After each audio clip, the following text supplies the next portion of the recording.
is defending Taiwan. Okay, very straightforward. And what is the first 3 to 5 minutes of this book launch, the event? This is Dr. Roshi. His name is Du Russo. The Chinese name is Du Russo. So he was a former high-level official in the National Security Council of the White House. 就是他之前在白宫当那个，就是白宫的国安会的中国事务的主任。然后现在这个作者呢，Eric，那他就是现在发表这本书。那在一开始的5分钟，他们在讲什么事情？What is the question? Mr. Doshi asked. What is the question? The very first question of this event. What is the question? Hello.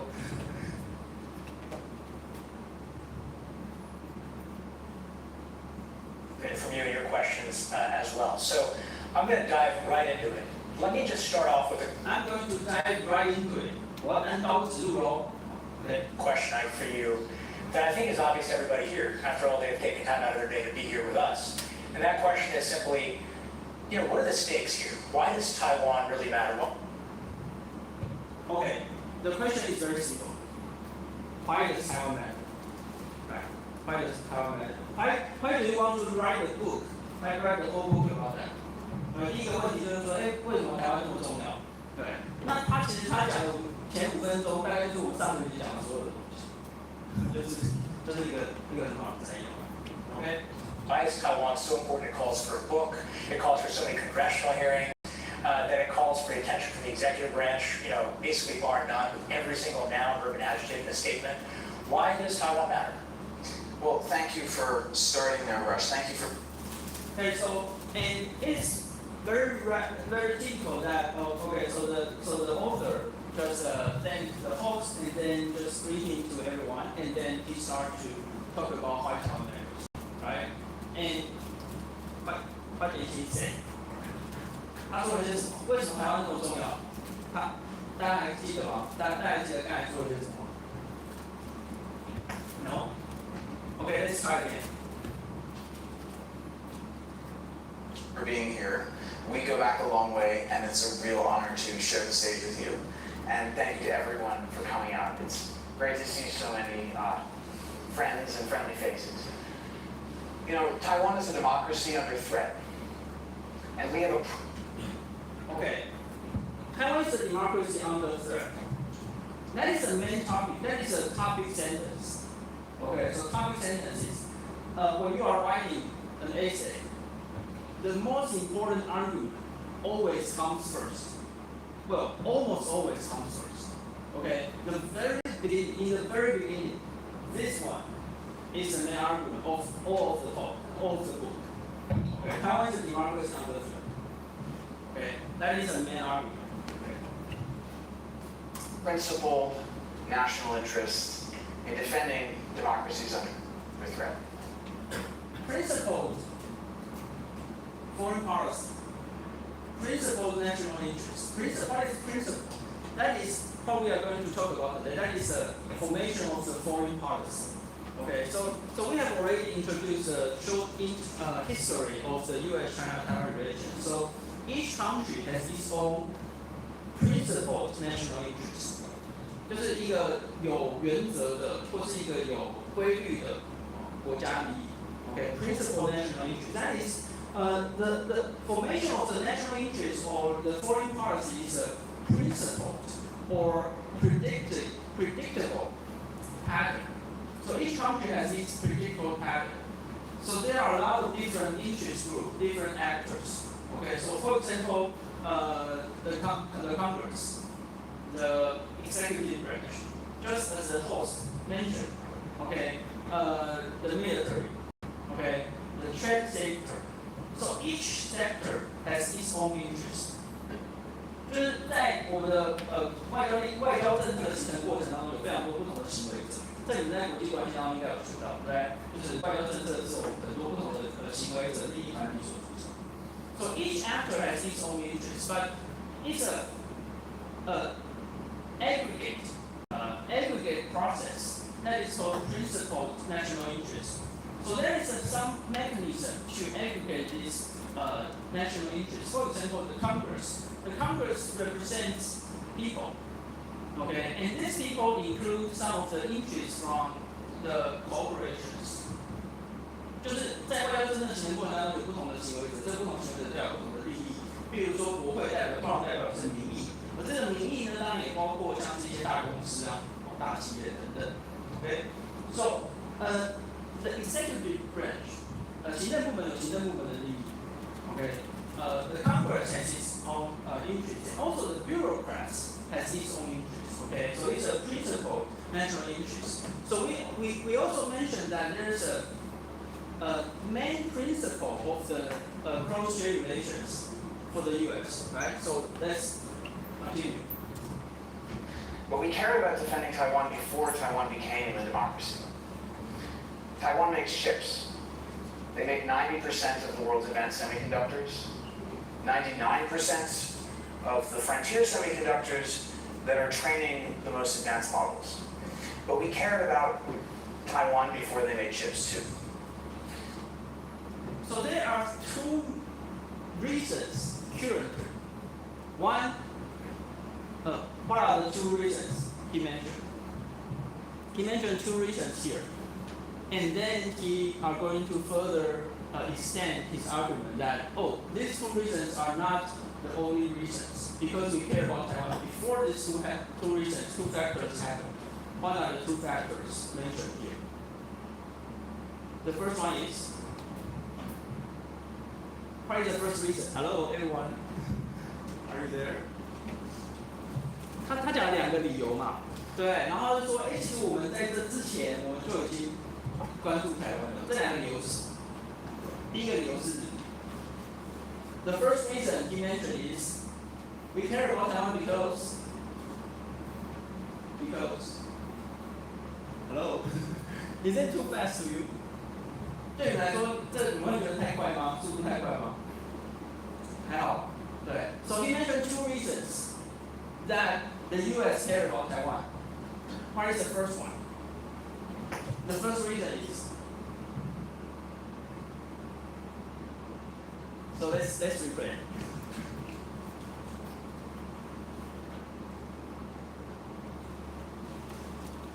Under threat. But we cared about defending Taiwan before Taiwan became a democracy. So the first reason is that Taiwan is a democracy, right? And then he refuted himself that, oh, we care about Taiwan not only because Taiwan is a democracy, right? That is his argument. What is the second one? Taiwan makes chips. They make 90% of the world's That is the second reason, right? advanced semiconductors, 99% of the frontier semiconductors that are training the most advanced models. But we cared about Taiwan before they made chips too. So there are two reasons why we care about Taiwan. The first one is Taiwan is a democracy, and second one is that Taiwan makes chips, a lot of chips, advanced chips, right? And his argument here is that we not only care about Taiwan about these two factors. Furthermore, there are something more. Okay? There's a geographic reason why we care about Taiwan. There's a geographic reason why we care about Taiwan. 就是有地理上的理由。Geographically, it's a linchpin of the first island chain. Linchpin of the first island chain. 就是在第一岛链最关 Which 键 is an archipelago that constrains China's name. So if you hear or if you read about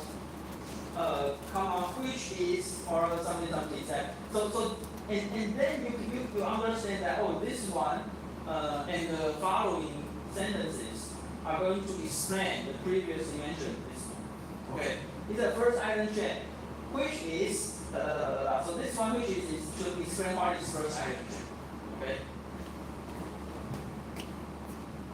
Navy into the seas off its coast. If China could flip Taiwan by force or by coercion and could use it as a forward base for projecting air and naval power, suddenly China's aircraft carriers could operate freely across the waters of the Pacific, across the world's oceans, threatening not only our treaty allies in the region, but our interests globally, including the homeland.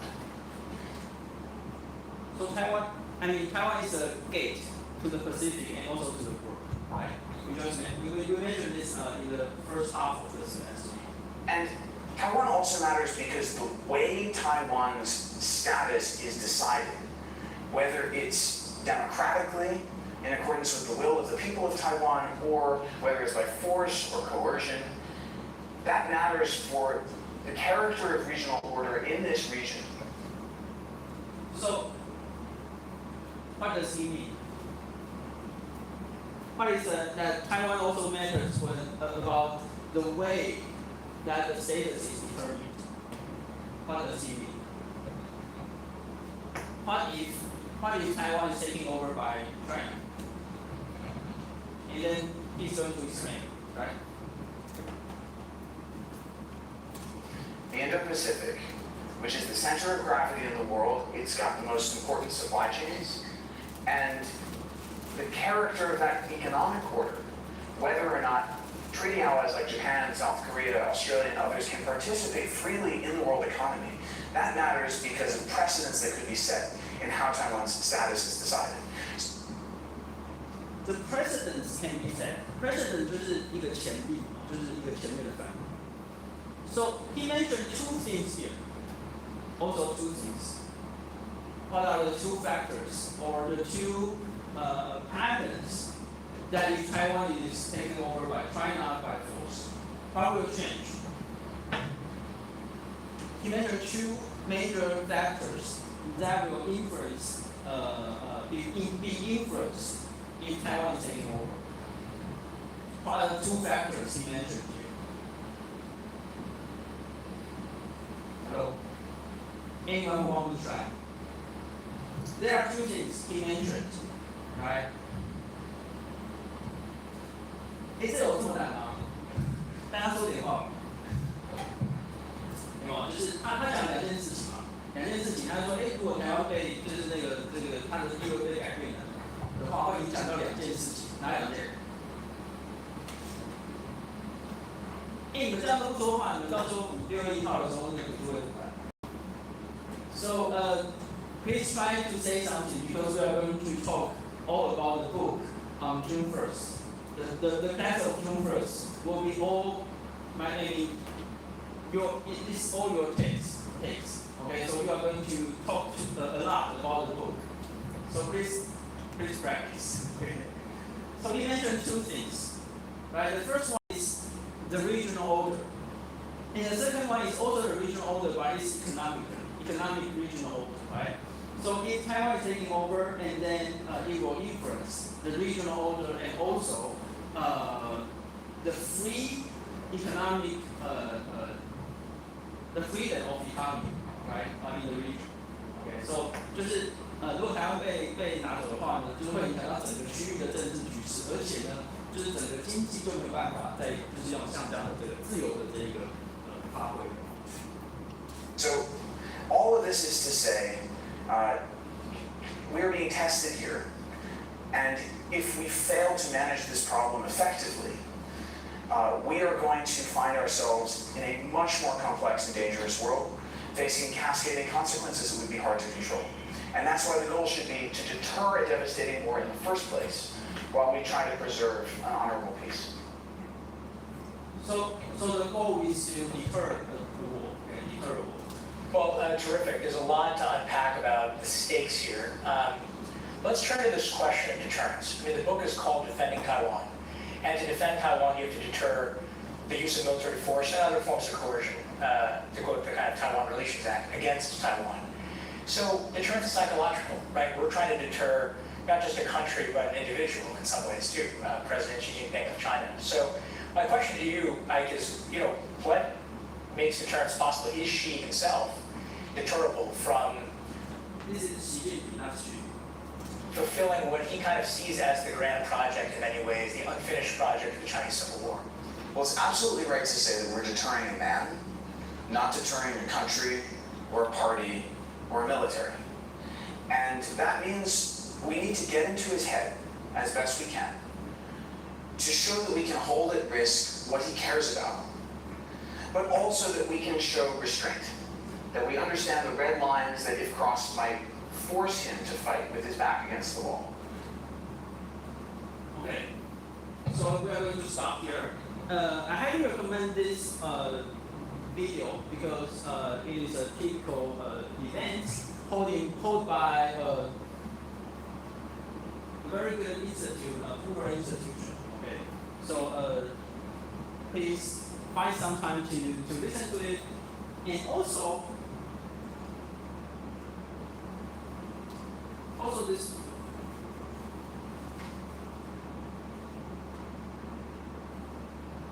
So this one, so someone posted this, write this about all of the summaries on this talk, on this event. Mr. Xiao is a page that hosts a lot of technological and also geographic, geopolitics writings. And this one, I want to show you is that it's because this is a typical example of how you can use AI to help you to study. OK， 就是在这篇文章，我觉得它是一个用 AI 来做学习一个非常好的范例。OK，so you can use AI to study to make your study more effective. And this one is an example. So so you have a resource here, you have a source here. And then maybe you can get this one into an AI like Notebook LM or other AI, and then to write a summary like this. And so if you read this, maybe you can understand that okay, that is very AI technique. Just read like an AI, but the writers also of this post rewrite it. Okay, rewrite it. And then the focus, the goal is to help you to understand all of the events. Okay, so you can use AI, but please do not rely too much on AI. Okay, so that is one of my I always emphasize is that AI is a very good tool for you, but you cannot rely on it. Okay. 就是大家使用 AI 的话，我觉得这篇是一个非常好的范本，因为它就是把这个整个 talk 就是 summarize 很好，而且它会重新写过。可是你不能够把 AI 用出来的东西就直接给它贴出来，或直接把它变成你自己的，你要再重新写过，然后你要重新认识过，这样整篇下来就会是一个很好的那个学习的这个素材，对，或是写文章的素材 ，OK。Okay. Today is a Star Wars Day because it's May the 4th. Okay, so how many of you have not watched Star Wars? Please raise your hand. If you did not watch Star Wars, okay. Okay, so this one is very famous movie, and dated back to the 1980s. I think it's very amazing that dated back to the 1980s, somebody can make this amazing movies, and it is still highly popular. Okay, highly popular. So this force is actually force， 就是那个原理，然后就是只是取谐音这样。Okay. Another event many years ago is the 五四运动。Okay, so in 1990, okay, May 4th, there was a 五四运动. There's a mass protest in front of the Tiananmen Square, okay, in Beijing. So this protest is against China's signature of the Paris Agreement after the First World War. Okay, so World War I. Okay, so First World War, and after that, in the treaty, China just yield a lot of the lands to Japan, and I mean the treaty was not very good for China at that time, and then people are very angry, and then just they ask the government to the official to stay calm and then to apologize and refuse to take that treaty. And then also this promotes two main factors. One is Mr. Democracy, one is Mr. Science. OK， 就是在五四运动当中呢，就是因为巴黎合约之后就是中国割让了山东嘛，那时候割让给谁？给日本。我有点忘记那个历史。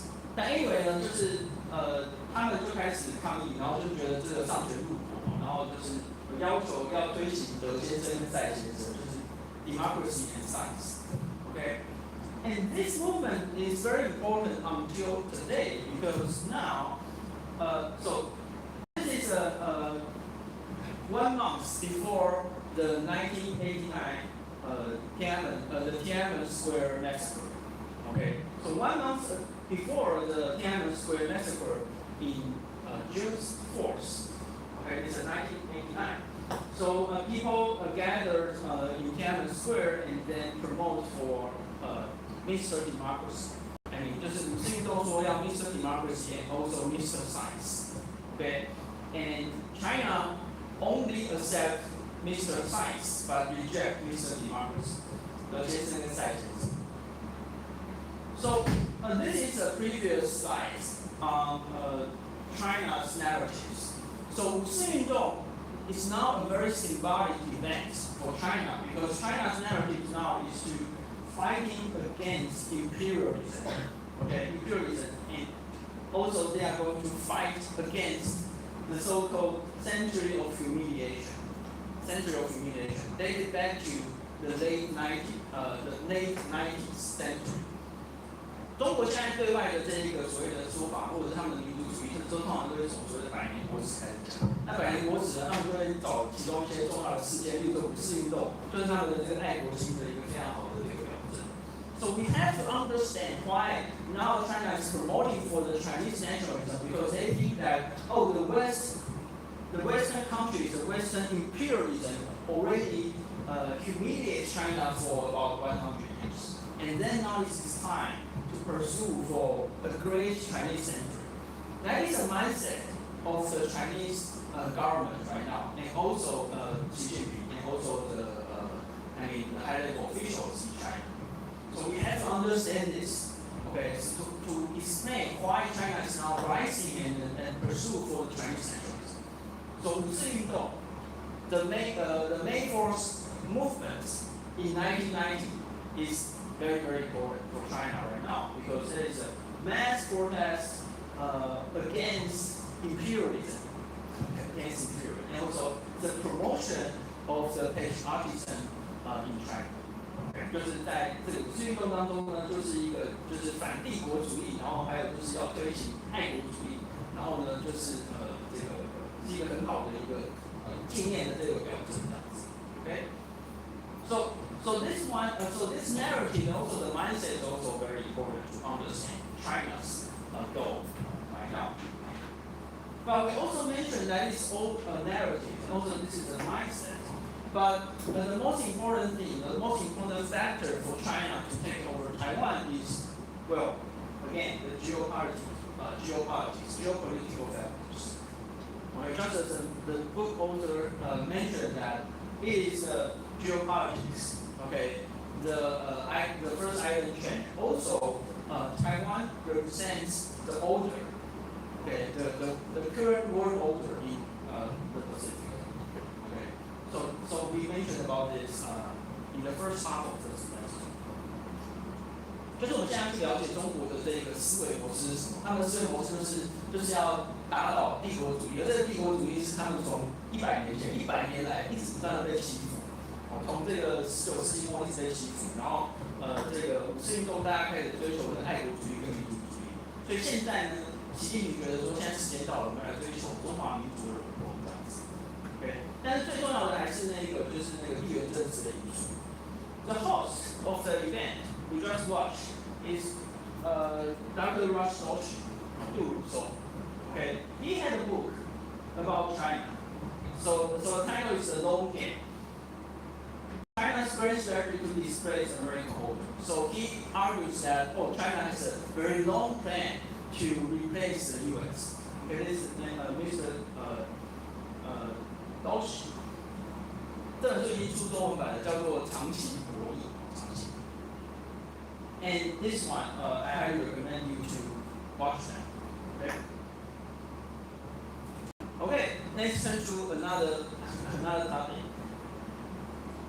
Well, several days ago, 2 days ago, President Lai of Taiwan just arrived in Taiwan's diplomatic ally, Eswatini, in Africa.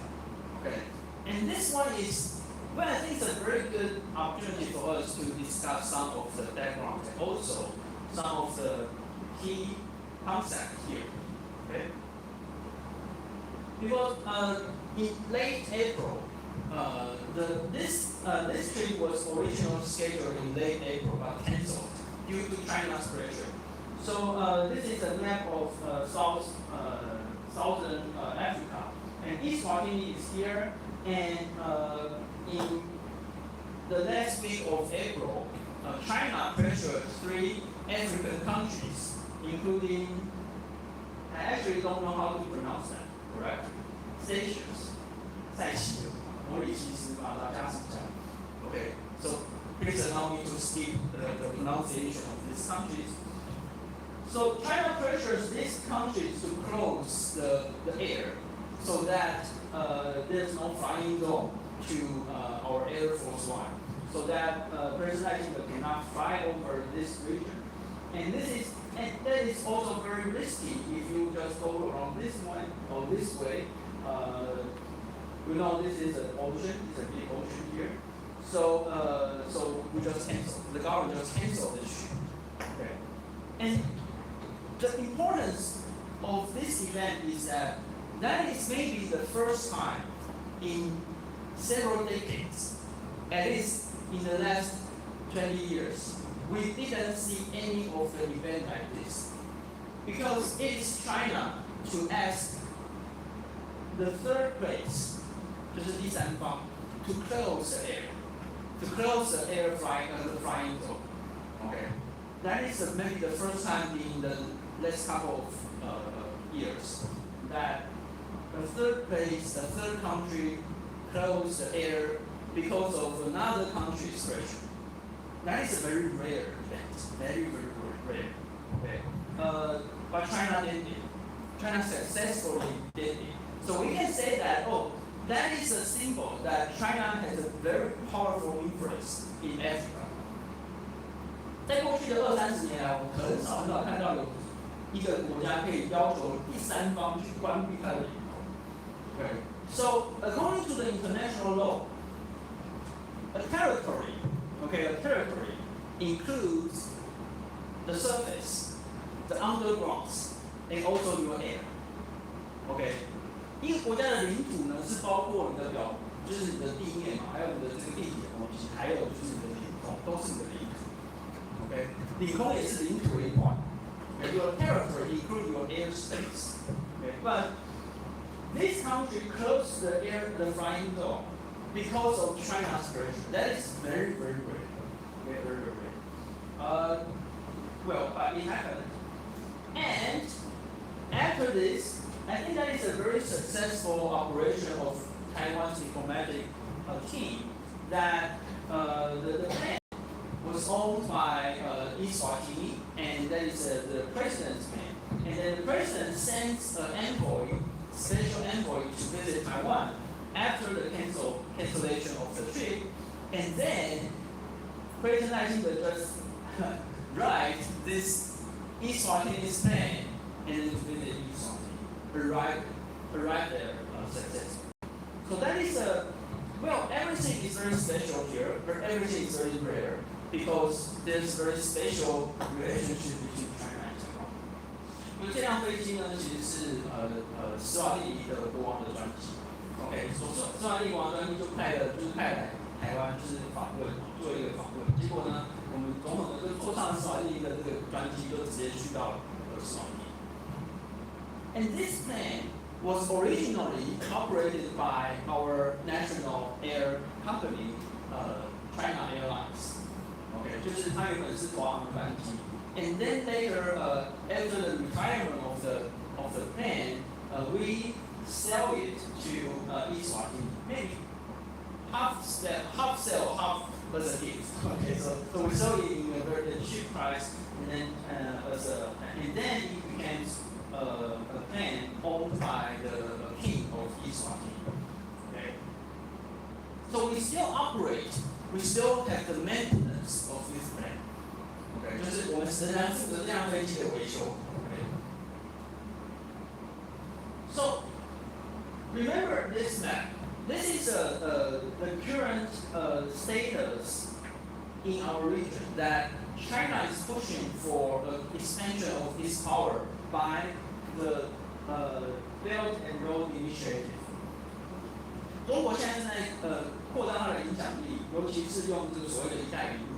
So the Belt and Road Initiative includes to invest a lot of money for the infrastructure and also for trade and also for a lot of things, especially the loans to another countries. 这一带一路包括的是投资其他国家的基础建设，还有 loans 就是这个贷款，提供很大一笔贷款给很多的国家。So when China pressure these countries, there are a variety of tools to pressure these countries, include the loans. Okay, the loans. There's a huge amount of loans to this country and also trade. Okay, China can pressure to cut off the trade with this country, and also a lot of other tools like the infrastructure. So China controls a lot of the infrastructure in these countries because by the Belt and Road Initiative, China just invests in these countries and they controls like the port, the stations, a lot of the infrastructures there. So China just uses as an economic threat. 中国的做法就是用“一带一路”，然后在这些国家投资很多的这个基础建设，然后还有就是给他们很多钱，然后呢就是威胁说，就是我不见你哦，或者是我就是开销你还款哦，好，然后就是威胁这些国家，所以就是变得非常的这个有效。So to counterbalance the Belt and Road Initiative, the Western countries have these Indo-Pacific strategies, but there's still unbalanced ways of these two projects. So China can, we all know that China is a dictatorship, and then they can invest a lot of money and then to skip both the rule of law and the due process. But the US and other democracies, it is very difficult for these countries to invest equal amount of money in these countries because this is a democracy. So for democracy, the foreign aid always comes with some of the preconditions. 就是民主国家很难就是直接给其他国家一大笔钱。通常我们就是如果要做这个对外援助，通常需要符合一定的条件，而且需要符合所谓的 due process. Due process is some legit patterns or some legit process to decide how we aid another countries. But China just can aid the countries directly without a lot of considerations. 中国可以直接给他们很多钱，然后就是不用什么附加条件，然后本来就给钱的。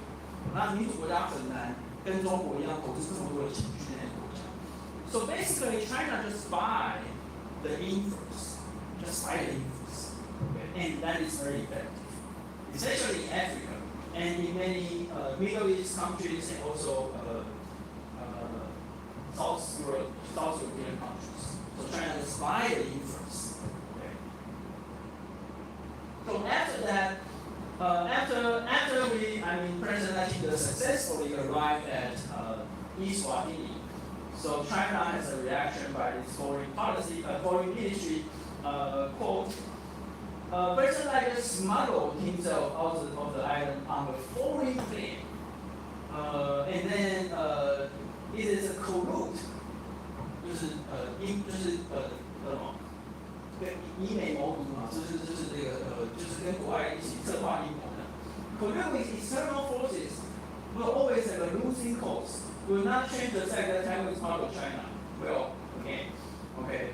And we urge Eswatini and some other individual countries to see where the arc of history bend and to what Taiwan independent separately, something like this. Okay. Well, it is a typical Chinese reactions. Okay, I'm just posting this to laugh at them. Okay, they just failed. They just failed to stop Chinese president. Okay. But China does not only do this to Taiwan. Okay, so they are now coercing many countries in the world. For example, this is a recent example in Canada. Okay, so you can see that China's ambassador to Canada just coerce the parliament, the MPs, the members in parliaments, the congresspersons in Canada. Okay, and China did this everywhere in the world. They coerce the high-level officials. They also coerce their congresspersons. 就是中国在全世界都是这样子去威胁其他国家的人，不可以跟台湾来往。Okay, so that is what we call as a wolf warrior diplomacy. So wolf warrior diplomacy is that China always coerces, other countries, and well, it is very difficult. I just cannot imagine other countries like China. So there's not many examples like China that their diplomats, their ambassadors just plan directly or coerce other officials in a third place. 就是对我来说是一个不可思议的事情，就是中国一直用这个战狼外交，他们的大使会去别的国家，然后直接骂他们的就是国会议员跟政府。你可以想象有任何一个国会议员在台湾，然后骂我们国会议员，然后就说你不可以这样，不可以这样子，这是非常鲁莽的事情。但是中国在全世界都在做这个事情。So, if someone wants to become a diplomat in the future, so that is part of the routine that you have to react to rebuttal, make a rebuttal to China. So, for example, our ambassador in China, in Canada, our ambassador in Canada just make a rebuttal and then to counter back against China's ambassador. And then we welcome the MPs, the members of the Congress to visit Taiwan. 就是我们的外交人很辛苦了，就是我们平常还要每天去回应总统这样子。Okay. So one of the most famous person who reacted to China is the former professor here, Professor Wu Zizong. So when he was ambassador to France, every day he just react to his counterpart, China's ambassador, whose name is Tsai. Okay, so Professor Wu Zizong speaks very fluent French, and then he can make very good argument against China's ambassador. So that is one of the motivation for me is that we have to become very fluent in a foreign language so that you can debate or you can just make rebuttal to China. 对我来说，学好外文有一个很重要的动力，就是说哪一天你要在国际上跟中国人吵架，这是一个非常重要的事情。Okay. So there's another good example of using AI. So this one, this is a fan page called 声量看政治. So he has some tool to analyze the total views and clicks of different camps, different sites. So for example, he can analyze 蓝白红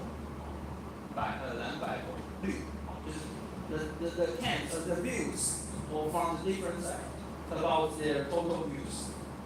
And then he used AI to draw very good pictures for the readers. Okay, so this is another example of how you can use AI to help you. Okay.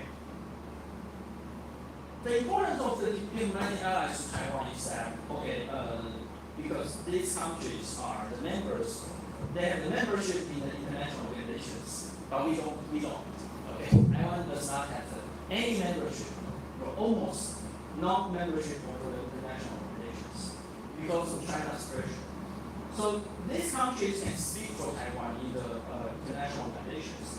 Also, because of these diplomatic allies, we can have this kind of high-level visit. Okay, so that is very important for Taiwan. Another important thing for Taiwan is that we can make transit diplomacy, especially to the US. Okay, our president can only visit the U.S. because of the transit to another diplomatic allies. Okay, so there's no official invitation from the U.S. for our high-level officials. Every time our president visits the U.S. is because that he or she is going to another diplomatic allies. Okay, so that is why we have to keep our diplomatic allies in South and Middle Latin America. 为什么我们需要维持邦交国？其中一个很重要的原因是因为我们只有在进行去邦交国访问的时候，我们才可以去美国过境。不然的话，美国是不会直接邀请我们的总统或者是这些高层直接去美国做访问，没有做访问，通常都是过境外交。过境外交。Okay, so the diplomatic allies is very important for Taiwan. We only have 12 right now. Okay. So there are some questions for you. Maybe you can think of these questions. Oh, it's already 11 o'clock. No, I just go too slow. Is it too costly for Taiwan to keep allies? Maybe yes and no, because previously, maybe 20 years ago, we had to compete with China. So that we pour in a lot of money to compete with China. Sometimes we buy the influence to the politicians in that country. But we no longer do that. So now we have a very principled international aid. Okay, we no longer do the corruption and the buying influence, these kind of things. Okay. So it is just like a normal activities for Taiwan to keep the diplomatic allies, just like other countries. Okay.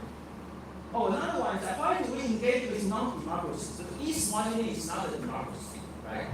Why do we have to keep the diplomatic allies with non-democracies?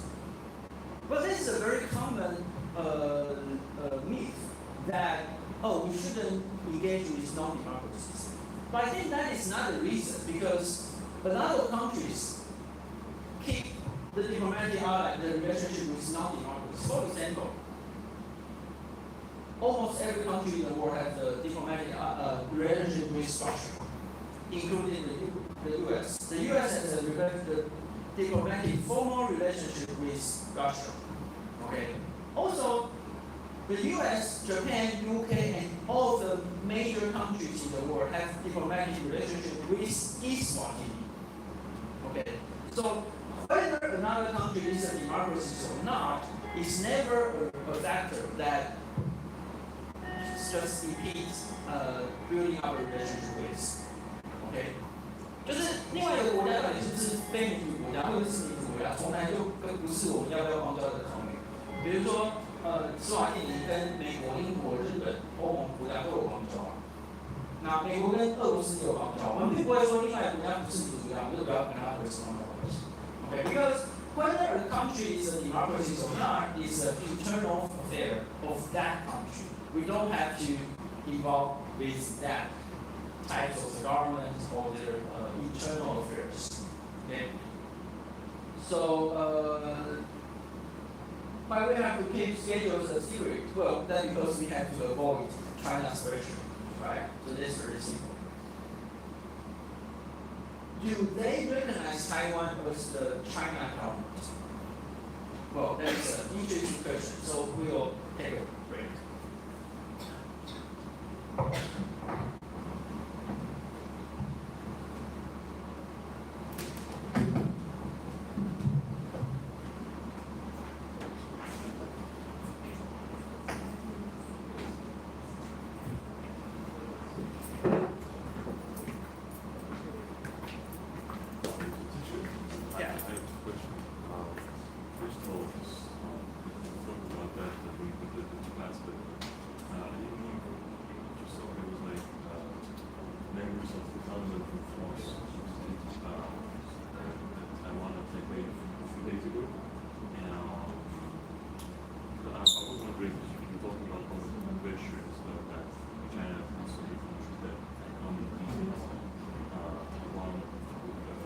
shows and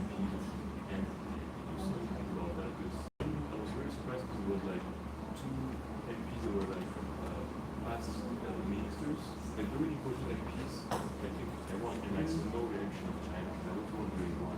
That was very surprising for me. Well, first of all, there are too many. So all over the world, there are too many delegations to Taiwan every day. So that is one. So China just cannot react to everyone. That is too many for China to do that. And also, maybe they have already done the coercions before they make the visit.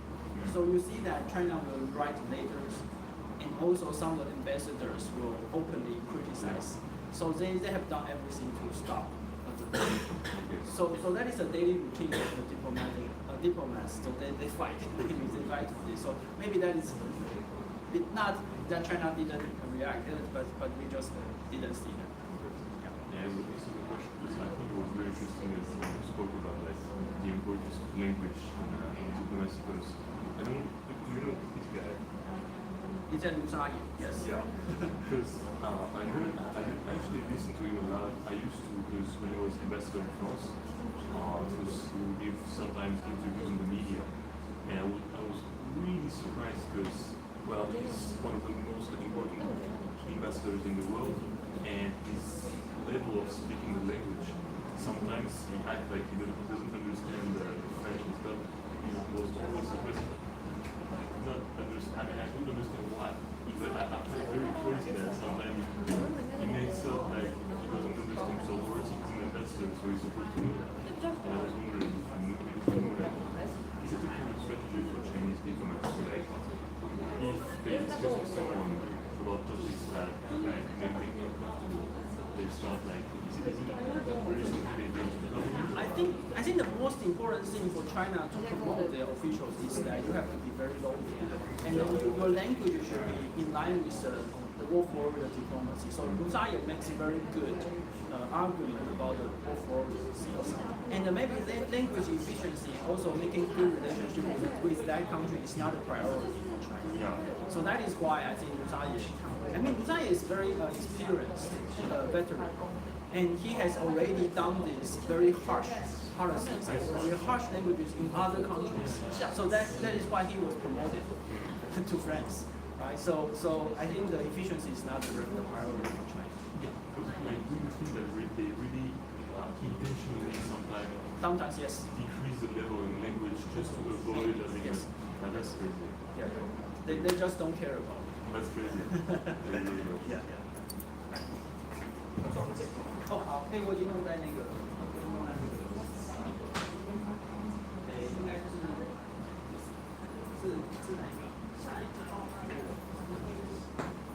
然后，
let's continue, and we have to talk about policy manual today. So,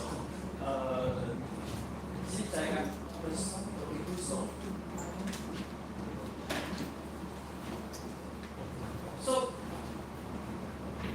we're going to talk about the big topic here because what is the legal status in the views of Taiwan's diplomatic outlets on the legal status of Taiwan and China? So, after the World War II, after the Civil War, so there's a fight for the authentic China, right? We just mentioned that. So, Republic of China, that is the Chiang Kai-shek regime, after they came to Taiwan, and then there's another People's Republic of China. And these two countries compete for the only legitimate government of China in the past several decades. So these two countries compete for who is China. I mean, essentially under the Chiang Kai-shek regime. Okay. At least until the 1990s. 至少在1990年代之前，在国民党统治下的中华民国跟中华人民共和国是在竞争那个谁代表总统。So there's a one China principle of China.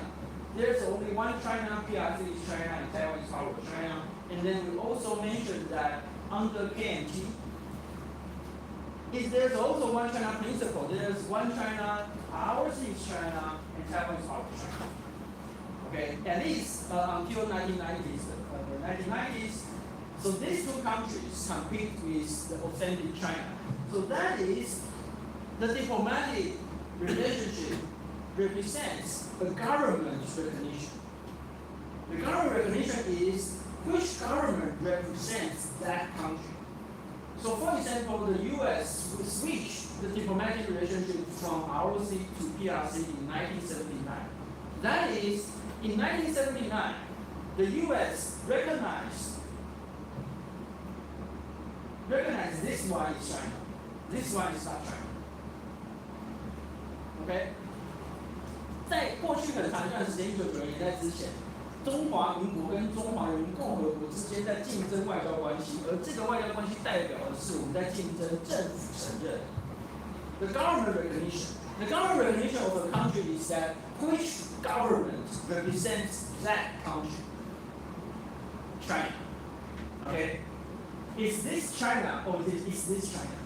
Which government represents China?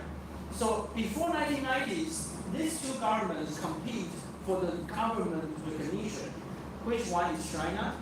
And then most of the countries recognize this one is China. Well, obviously, apparently, this one is China since 1949, right? Because after the Civil War, this government defeated this government. So this government just disappeared. And then this government moved to Taiwan and established another country, right? That is my argument, right? So this government, right now, the current government of the Republic of China in Taiwan after 1949 is not the same with the original Republic of China established in 1912. 对我来说，19年之后在台湾建立了这个中华民国，跟1916年建立的那个中华民国已经是两个不同的国家了。Because we have different territory, different people, population, different government. Everything is different. But this government, after 1949, still claim that we are China. Okay? And also we mentioned that to 1971, what happened in 1971? In 1971, the United Nations, there's a resolution 2758, recognized that this one is China, this one is not China. Okay? That is a UN resolution, the General Resolution 2759, 58, 2758.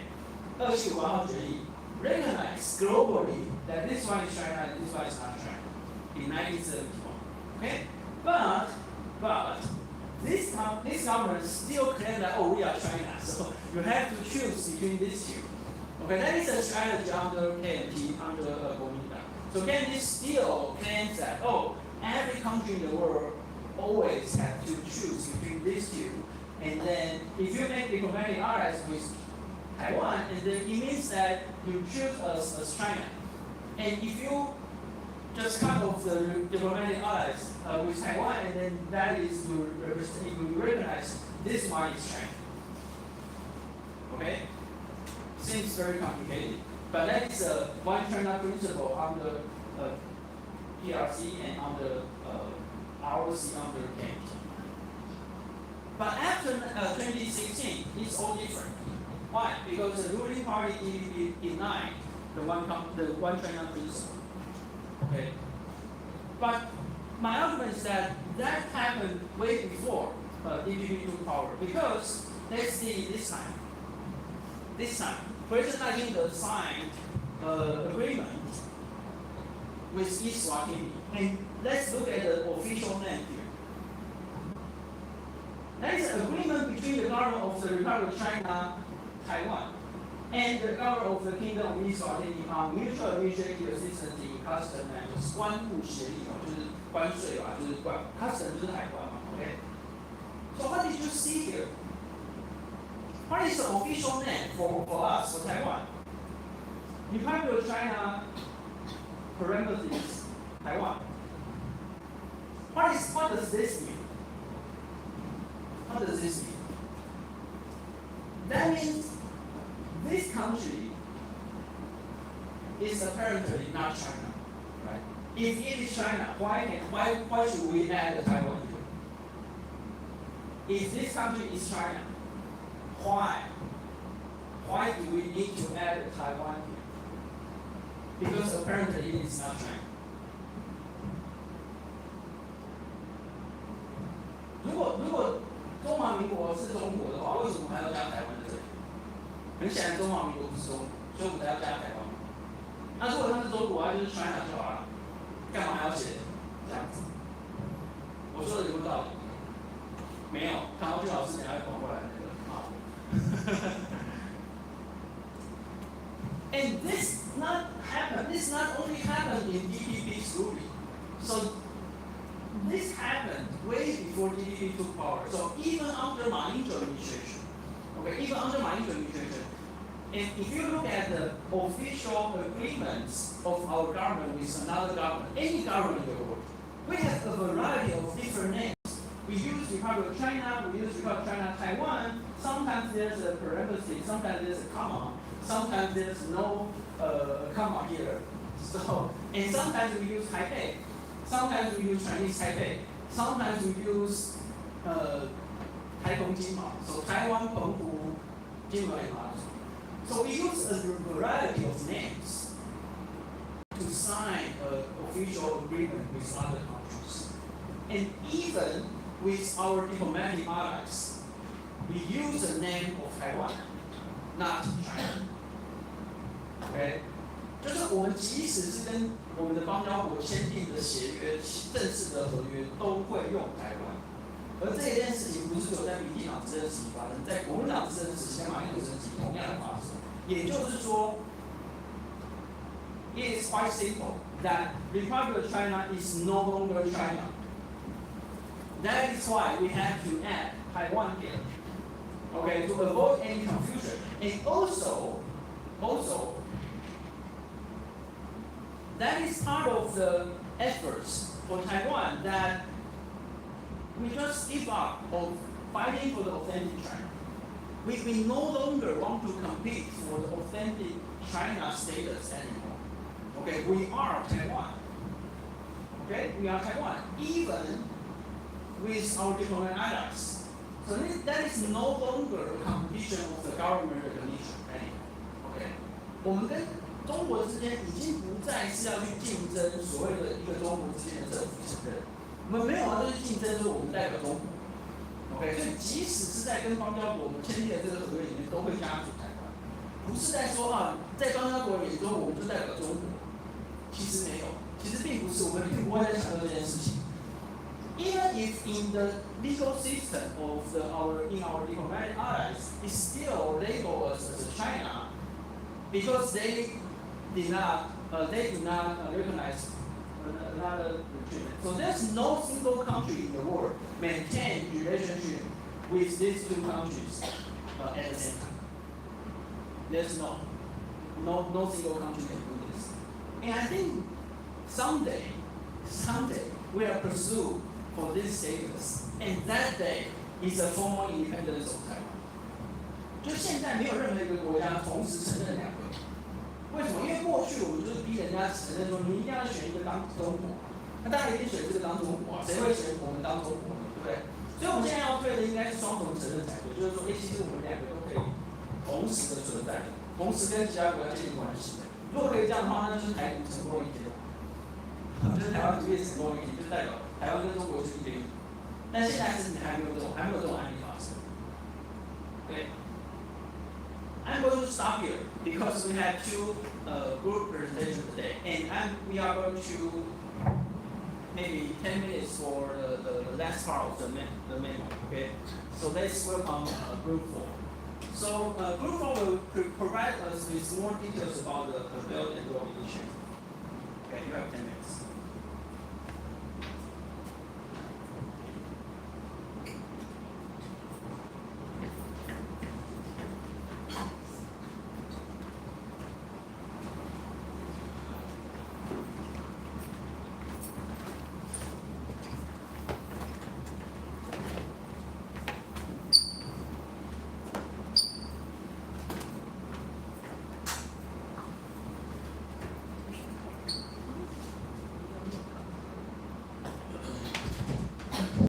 Okay, so good morning everyone. My name is Emma, and me and Ethan and Diego will be the will represent our group to presentation to you guys. Okay, so our topic is China's Belt and Road Initiative.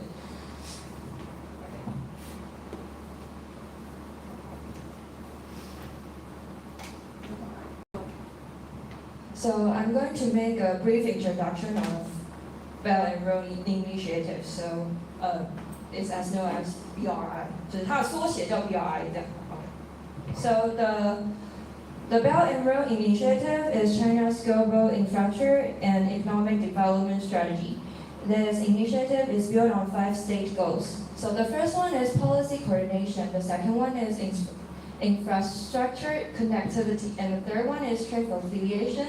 The fourth one is financial integration, and the fifth one is cultural exchange. So according to the goal above, China wanted to align national development strategies and improve the cooperation between countries. Also, China plans to build the physical connection by helping West Asia countries to build the infrastructure. And now we're going to the next page. Yeah. And we can see there is the red line and the blue line. So the red line is the belt, and the red line connecting China to Europe through Central Asia. And the blue line is the Maritime Silk Road. And this is the road in Belt and Road Initiative. And it's a sea road linking China's port to Africa and the Mediterranean. Yeah. So the policy was launched by Xi Jinping in 2013 after he visited Kazakhstan. 就是习近平公布了那个“一带一路”在2013年的时候，然后是在他参访哈萨克之后，对，然后 in 2015, China rebranded the Maritime Silk Road. The reason why we use rebranded is because in China's history, one dynasty has already developed the Maritime Silk Road. The most famous one should be 郑和下西洋, but there is not the same thing, it's the similar things. Yeah. And by May 2025, around 150 countries have already joined this network. So there must be some confused about BRI because during that time, China's economic is growing very fast, and there must be some reason that Xi Jinping launched this policy. So the BRI was officially launched by Xi Jinping in 2013, but the original roots of this project can trace back to the administration of Hu Jintao, which he suggests that the vision for global expansion has been developing for over 2 decades.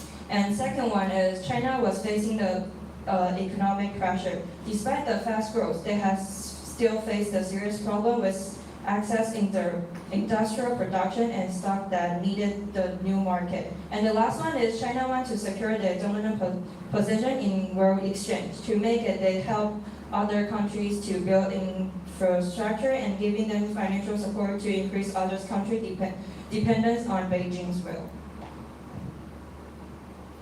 I'm going to introduce the effect of the BRI. And on the positive side, BRI can bring infrastructure benefits. Many developing countries need roads, railways, ports, power plants, and other basic infrastructure. But however, they may not have enough money or technology to build these projects. Chinese investment can help these countries improve transportation and reduce logistics costs. When goods move faster and cheaper, trade becomes easier. This may create new economic opportunities. And this is why some countries welcome BRI. However, the BRI also has problems. One major problem is that some projects prioritize prestige infrastructure over basic local needs. For example, instead of building local roads, hospitals, or public services, some projects focus on large airports, deep water ports, or big railways. These projects may look impressive, but they are not really what they need. Another problem is project execution. Some BRI contracts are not transparent enough, and this may create corruption risks. Some projects also rely heavily on Chinese labor, so local workers may not receive many job opportunities. And in addition, large infrastructure projects may create environmental damage, so although the BRI can bring development, it can also create social, economic, and environmental costs. And more about debt trap. And we are going to talk about BRI in China's perspective. However, China has a different explanation. First, China argues that many developing countries actually owe more debt to Western leading countries, not only to China. And second, China says that debt problems are also caused by global economic factors. For example, US interest rate hikes can make repayment more difficult for developing countries. And third, currency devaluation and the global economic slowdown can also make these countries' debt problem worse. The last point is China claims that it rarely confiscates the assets of countries that cannot repay their debts. So from China's perspective, the debt trap is not simply caused by the BRI. China argues that it is also related to global financial system and economic conditions. However, this issue is still controversial because heavy debt can still increase the developing country dependence on China. So, Bruce, yeah.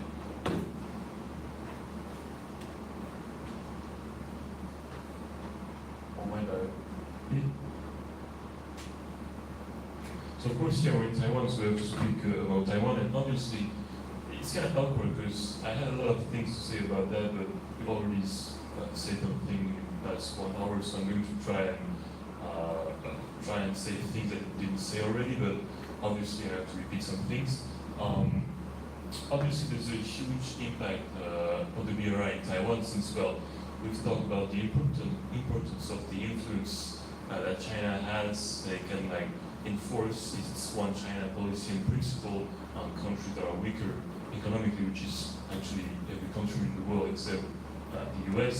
But of course, it's I think, if I'm not mistaken, the BRI is 30% of the world's economy. It's half the world population. It's 70 to 80 countries, so it is huge. And we still have to say that even though it is huge, Taiwan has something not to counter that, but to defend itself. We spoke, I believe, in a past class last week, maybe 2 weeks ago, about the new southern policy. I think you mentioned it once. And it's not opposed to BRI, but I would say that it's in a way something that Taiwan has to counteract BRI, which is a huge network of countries, mostly in Asia, with the ASEAN, for example. That makes so that there's still very strong ties with Asian countries. But when it comes to Europe, for example, it's quite different. So we could expect, for example, that through countries that are quite weak economically, like Laos or other countries, that will be a way for China to reduce the weight that Taiwan has in importation. We know that Taiwan is a very important economic agent for China, and it's the same way all around. I think China used to be the biggest economic agent for Taiwan, as for until 2025, now it's the US, I believe. But yeah, I think we will expect that the BRI makes so that China imports less and less and less things from Taiwan. But the fact is that the main thing that Taiwan has that interests China is obviously, we spoke about that every day, is the electronic components, and that there's nobody that can balance that. Nobody has this in the world outside of Taiwan. But even so, we still have to say that the BRI is a very important diplomatic pressure for Taiwan, and well, that's basically it. We also have to mention this, which is the Lancome Mekong Corporation meeting, which is every year. That's not, I don't think it's in fact part of the BRI, but it's a great example of the cooperation tie that China creates with, in this case, Asian countries such as Myanmar, Laos, Vietnam, and obviously the main goal in the end is to try to make that Taiwan is more alone. Yeah. I think that's it. Right. No? You're 1 minute. 那我补充一下小补充。So for the DAPTRA, the Laos 就是辽国 and it's the most famous DAPTRA country because at the end of 2023, the Laos total public and government guaranteed debt around is US $13.8 billion, and it's like a bunch of money that they borrow from China. And also, China is the largest creditor as a single country, and also Laos gave up their territory because they have a lot of money they have to they have to give back to China. Yeah, so they gave up their territory. So they let the security and the police into their country and to do some like dominance action in their country. Yeah, that's all. Why do you think that the country will take this? I mean, do they understand there's a debt trap? I think they do understand there will be a debt trap, but they also need some money to do some infrastructure for their country. Yeah, so they accept this. So for many countries, or for many politicians, they need money and they need resources, right? So they can make a lot of constructions. Okay. 就是你们觉得那个就是一带一路对于这些国家吸引力？我们觉得应该蛮大的。蛮大的，因为有钱拿为什么不拿？应该是说，虽然他们虽然知道这个东西会造成他们可能财政上面会有一些蛮困难的地方，但同时他们可能也需要为他们的人民做一点什么。因为如果像是基础建设这种东西，如果没有建设起来，他们国家其实也很难运作。那在国家很难运作的前提之下，他们像我们台湾说什么要选举还是什么，这些对他们来说可能就是一个很难的东西，所以他们还是要先去借钱把这个东西搞好。你会要把它翻译成英文？ Okay, so okay, so because I think the most country they must know there will be some problem if they borrow money from China, but the most thing that they have to do it right now is to build the infrastructure and to maintain their democracy. So they decide to borrow money from China. Yeah. So in short, that this a lot more of money is very attractive for politicians who want to run the election, right? So it's quite effective. Okay, thank you very much. Thank you. So next one.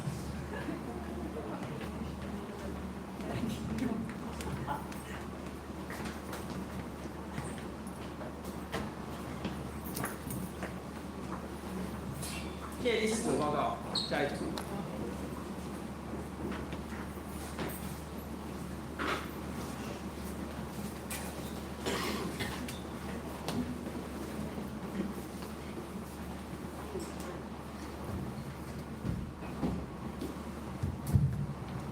Okay, hello everyone, we're Group 5 and today we're going to talk about one of the most critical rivalries shaping our world right now, which is the technology competition between the US and China, focusing on three things: semiconductors, AI, and Taiwan's role in the middle of all of this.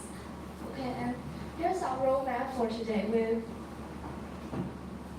We've organized the presentation around three pillars. First, semiconductors, which is about why chips matter so much and how both sides are fighting for control. Second, artificial intelligence, the investment gap, the deep-seek movement, and what AI means for military power. And third, about Taiwan, what opportunity and risk it faces and what choices it has. Okay, so to understand this competition, we need to see how it's evolved. Back in the 1990s and 2000s, the rivalries between the US and China was mainly about trade. China joined the WTO, became the world's factory, and everyone benefited. By the 2010s, concern started shifting. IP theft, market access, growing Chinese tech ambition. Then in 2018, the trade war started. Tariff Huawei gets blacklisted, but today we enter a new phase, which is a tech war. Why does this matter? Because technology is no longer just an economic issue. Chip power AI, hypersonic missiles, surveillance systems, cyber capabilities. Wherever leads in technology leads in geopolitical power. In fact, U.S. National Security Advisor Jake Sullivan said in 2022 that the U.S. could no longer settle for staying just a couple of generations ahead of China. The new goal is to maintain as large a lead as possible. That tells you how serious they take this.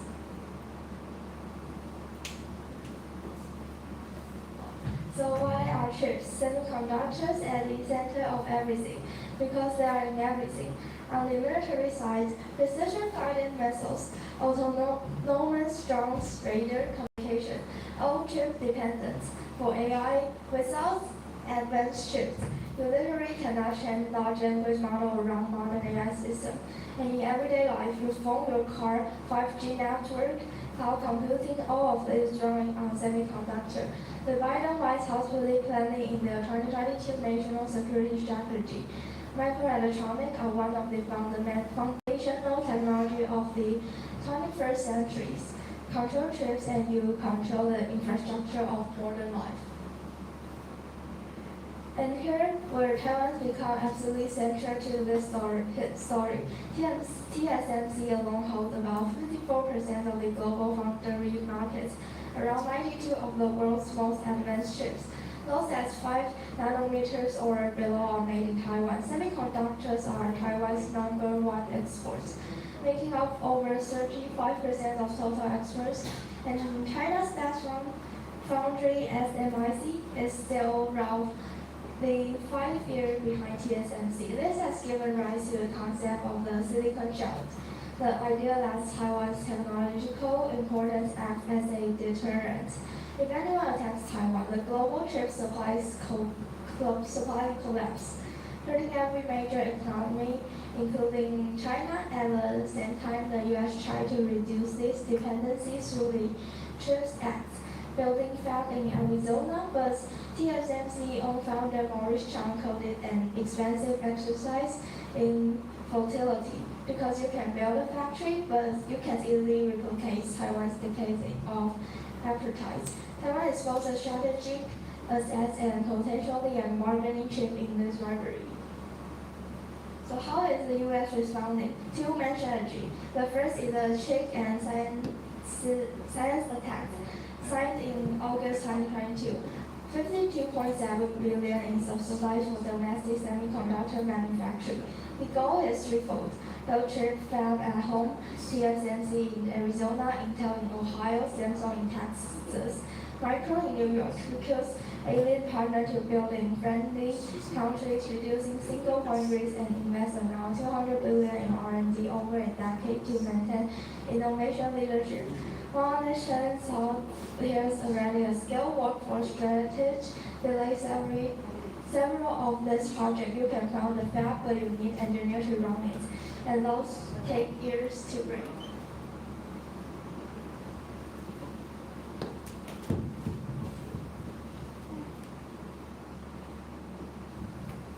Okay, I'm going to talk about the U.S. strategy part 2.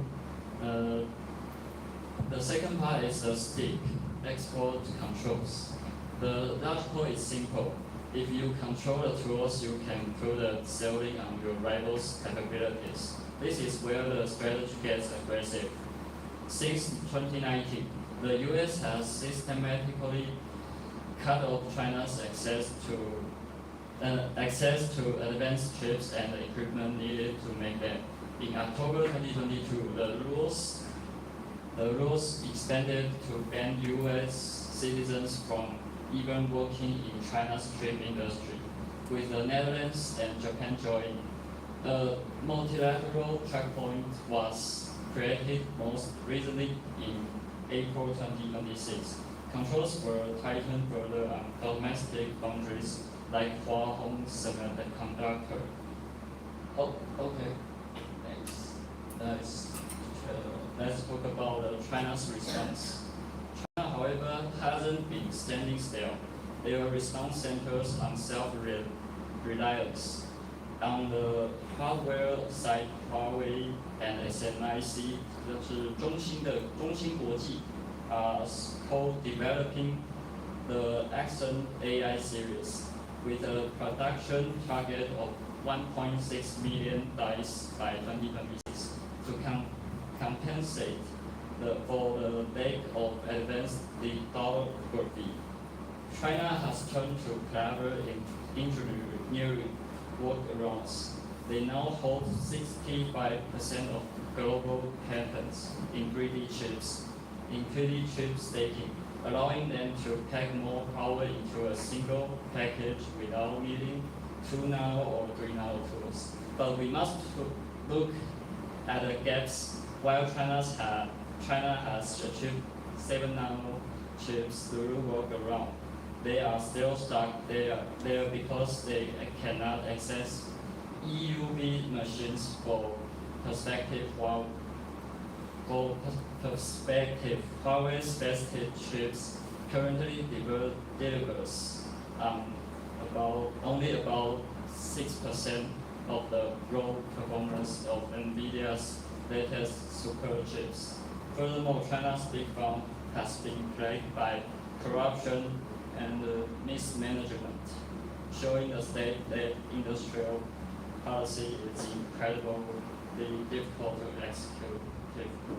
execute perfectly. And we see the analysis. This brings us to our key question. Are these controls working? There's a strong case for yes.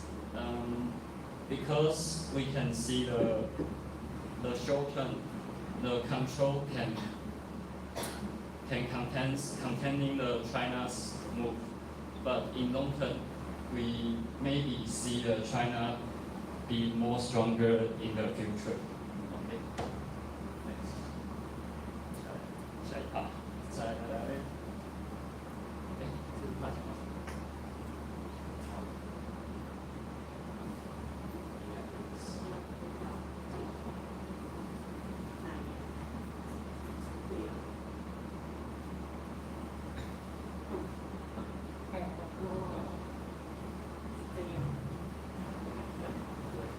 And this page is about AI's military.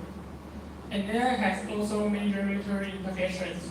China's PLA has made the intelligent direction 这个意思是智能化 and the core doctrine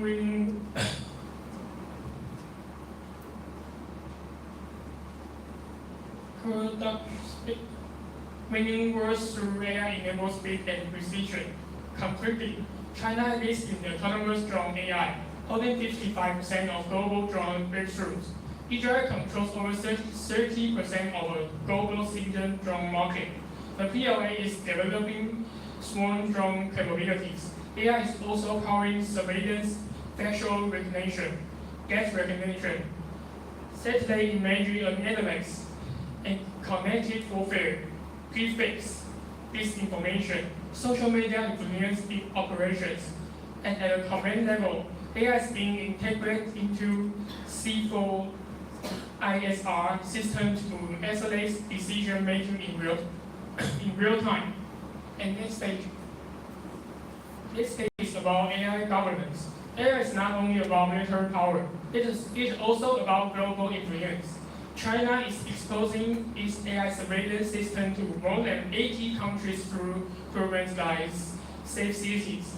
And this system gives governments stronger tools to monitor people, and they are often included in infrastructure projects. At the same time, China is trying to shape global AI rules through international organizations. The US and Europe are also promoting their own AI standards. The key difference is that China's model is government-led, while the US model is more market-driven and focused on individual rights. Whoever sets these rules today will shape the future of AI. And next page is about Taiwan's situation. For Taiwan, this situation brings both opportunity and risk. On the positive side, Taiwan is very important because of TSMC and its leading role in the global chip industry. The US is increasing its support, and countries like Japan, Germany, and India also want to work with Taiwan. And Taiwan also has a complex semiconductor supply chain, from design to manufacturing and testing. However, there are also risks. Taiwan's chip industry could make its target in a conflict. Taiwan's chip industry could make it a target in a conflict. And there is also a risk that Taiwan becomes a bargain between the US and China. Taiwan is under pressure from both sides. It could lose China's market or lose access to US technology. And politics like CHIPS Act may also cause talents and investment to move out Taiwan over time. And next stage is about our conclusion. So what should Taiwan do? So what we think should Taiwan do?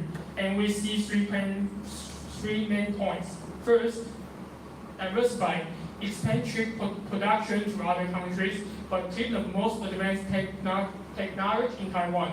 And second, deepen, invest more in research and development, and stay ahead in key technology, so Taiwan remains hard to replace. And third, keep economic ties with China, while also strengthening security ties with the US, and avoid being forced to choose side too soon. Our core argument is, this is not just a trade issue, and it's a long-term competition over who controls the key technology of the 21st century. And it's both controls and supply are important, but they are enough on their own. The US also needs strong alliance, talents, and continuous innovation. And Taiwan should stay important to everyone, but avoid becoming a pawn in the competition. And next stage is about our discussion and questions. I have a question for you. So the last one, sign up. So how can you reach out to this conclusion? So what is your main source of readings? 你们大概是从哪边看？ So let me ask you a question. Is there any space for Taiwan to hedge? For example, especially for the semiconductor industry, can we hedge? 我们有没有任何可以 hedge 的空间 ？For example, if the US has a ban or sanctions on certain kinds of the chips, so we cannot sell it to China.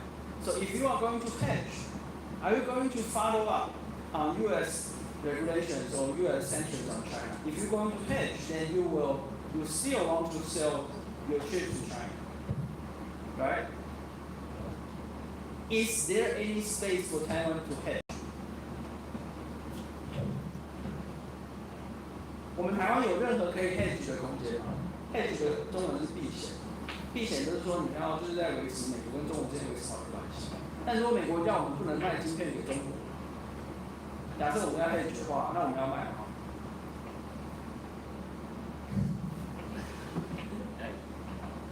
觉得不行。 So you don't think? 我们只能跟着， Okay. 只能学一点这样。 So you have some internal fight, right? Your conclusion here is that you have to hedge. But let's assume that there are some sanctions from the US. Then we can only follow the US. Do we have any choice? Can we not follow the US? Can we not comply with the US regulation? Yes or no? That is a simple question. No. Okay. So that is we cannot hedge. Right. Okay. I just want to make this counter argument. 就是我们没有 hedge 的空间啊！美国叫我们不能卖晶片给中国，我们就不能卖啊！难道你能卖吗？你卖了不就被美国制裁？我们可以被美国制裁吗？那我们就爆炸啊！就是那我们产业就没了、啊，对不对 ？So, okay, thank you very much. Don't be scared. Don't be scared. Okay, thank you. Thank you. So this one is very important because you will read a lot of articles, a lot of articles will make an argument that we should not make choice. We should not have this binary choice. And that is also the typical argument by KNT and also Zheng Yimou. Right? There's a recent article on foreign affairs by the chair Zheng Yimou saying that Taiwan doesn't have two choice. Right? We have to hedge. We have to maintain in the middle. So that is ideal because there's no room because we have already talked a lot about the US and China competition. And under this competition, Taiwan is always on the side of the US, always. We have been in the side of the US since 1950. After the Korean War, we have always on the side of the US. So there's no problem at all, or there's no necessary to talk about this kind of binary choice because we have already made the choice. We have already been in the US side. Okay, we are always in the US side. Just as I said, Mr. Morris Trump is a US national. Okay, he is American. Okay, the TSMC is an international company. The 70% of the customers are from the US. All of the techniques are from the US, Japan, and also Netherlands. Okay, we have already made the choice. That's all of the semiconductor industry is depending on the US. Okay, so we have already made a choice. So I just want to make the rebuttal to this. Okay, but I'm not denying your argument, your report. It is a good report. Okay, and also take a note here that there's a very important turning point in 2019. So 2019 is the beginning of the trade war between China and Taiwan, between China and the US. Okay, and that is because in that year, China decided to abandon the deal with the US. China decided to make it as a trade war. So Mr. Trump, in the first term, initiated a trade talk with China. He threatened to initiate the trade war. But China delayed the deal and also delayed the negotiation and then decided to make it as a competition. So there's a turning point in 2019, the mid-2019, the early 2019 that China decided not to comply with the US. Because the US required China to open up the market and also to make some reforms and also to stop the economic espionage. But China refused to accept that. so that the Americans decided to level up the trade war. Okay, that is starting in 2019。就是2019年是一个很重要的年份，因为之前川普一直要求中国要做经济改革，然后停止经济间谍行动，然后要开放市场，然后中国呢就一直拖到2019年的时候决定全面跟美国开战，就是在贸易战，所以2019年开始，美国跟中国开始进入贸易战。OK， 在2019年，我们下个礼拜再多讲一下，剩下最后5分钟。So the last minutes we are going to talk about the policy memo. Finally. I have already uploaded it to the folder and also to Trump class. So there's a guide for the policy memo here. There's some format. Oh, we don't have time today, but again. Because on the syllabus, I require you to write 2 policy memos. And so I decided to do it one from AI and one from your own. So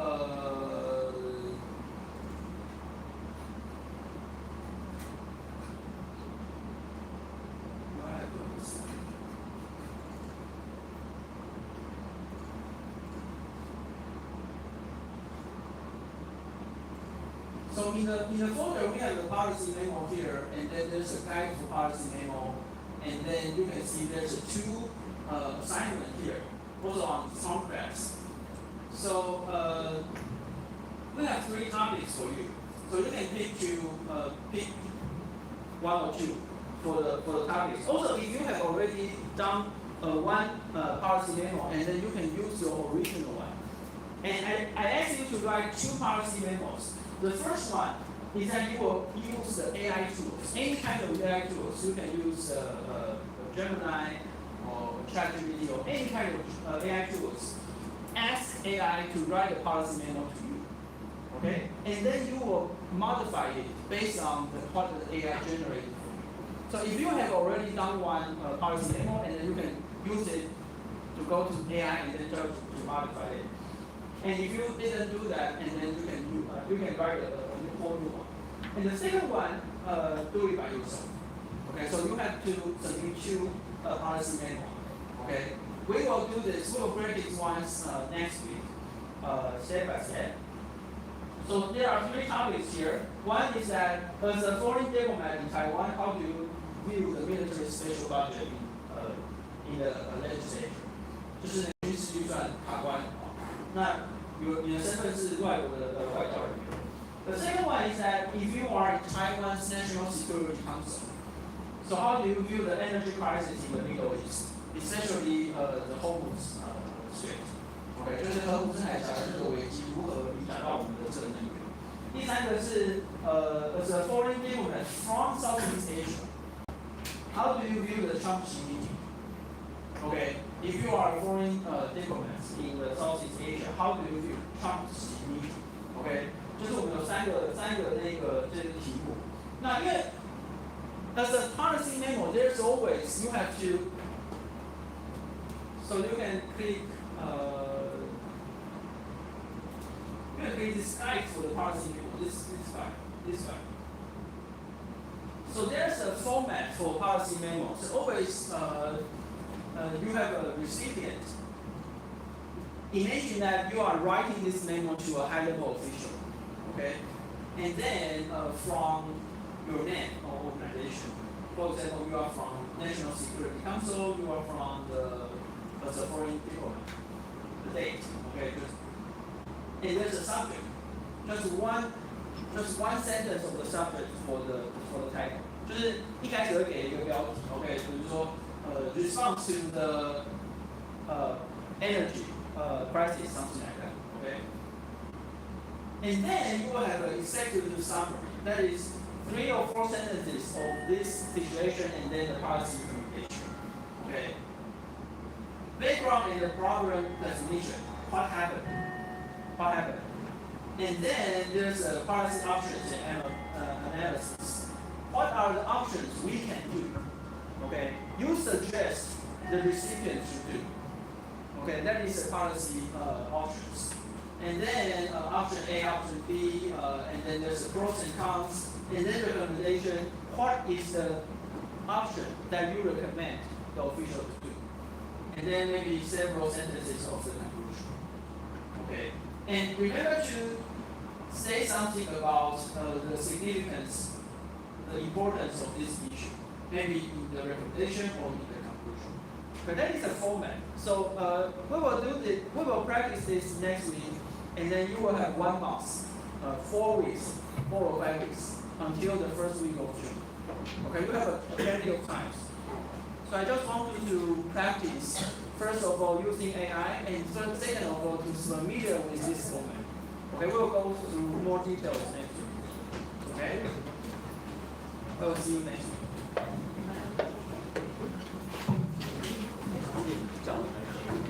就是之前教的那一个就是可以拿来当成其中一个，但是你要把它丢到 AI 里面去，就要把你知道，然后你再把它修改成配方。啊？对，可是就是说，因为你这边有2份，对不对？但是这个第2个你要从这3个分别想，所以你的那个第1份啊，第1个 part 里面我们可以拿你之前写的那一份，然后拿到 AI 丢到 AI 工具里面去，然后把它写改一下。所以第1个题目是不一定要写这3个题目，它你先写一个可以用。在那个是还有组员就拿到书的，还有3个组员就拿到书，在我的信箱，在我吃饭的信箱，在10楼信箱。对，或者是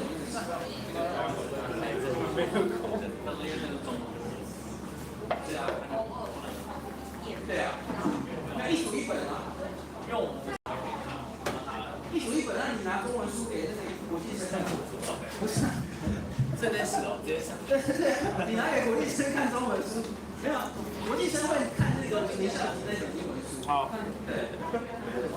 Level 1是可以啊，然后美国就举行。对。我会这样做，写个那个。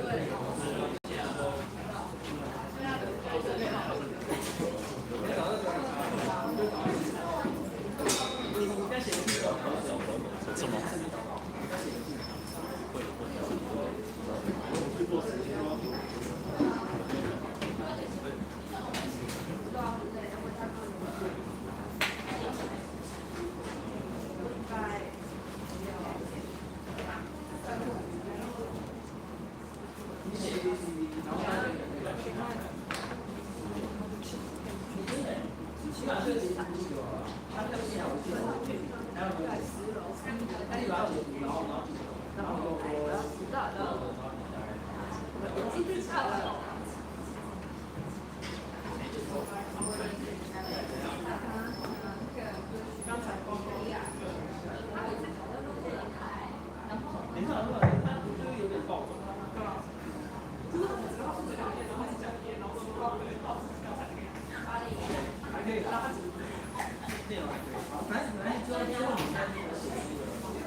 没关系，但你反正就是可以那个到时候稍微简单的，就是再教书。